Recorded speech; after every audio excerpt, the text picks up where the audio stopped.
Grabe naman ng ulan, ayaw ng huminto. Yan o. Bumabaha na po dito.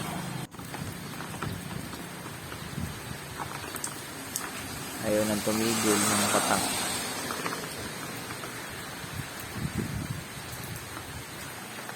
Yan ang sistema dito sa shop ko pag gaganyang umuulan. Nababasa yung aking mga ginagawa. Balit lang kasi shop ko eh.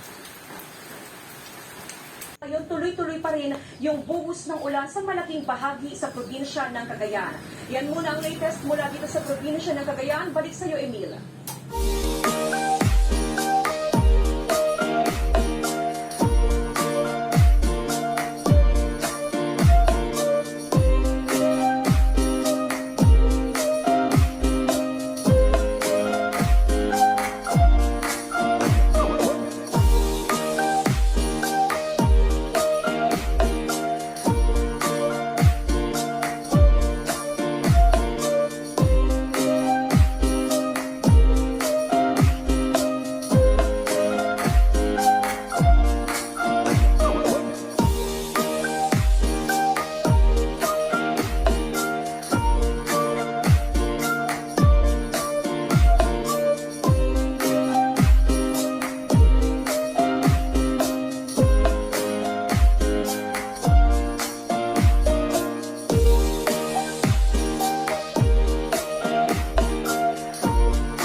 So yung unang pasada natin ng board, ang nakuha natin doon, ito sa yan nasa baba, ito sa sliding ng kitchen cabinet. Ang naging ritaso niya, ito. Ayan. So, di naman na natin yan pinutol para doon. Kasi hindi kakasya. Kaya ang ginawa natin, itong 2 piraso na to, ay kinuha na natin siya rito sa isang buo. Yan. Tapos, meron pa tayong maliit na ganito kasi nagagawin sa 2 drawer. Yan, mababawasan pa yan. So, ang sa makatwid, yung ating naging ritaso dun sa una, ay ito lang.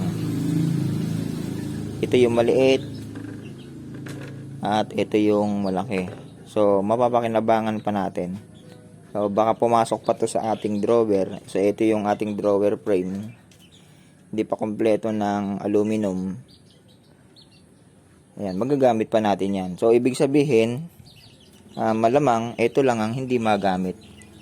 Kasi ito, magagamit pa natin dito sa sidings. Ayan. Tapos, ito naman sa maliit na sliding.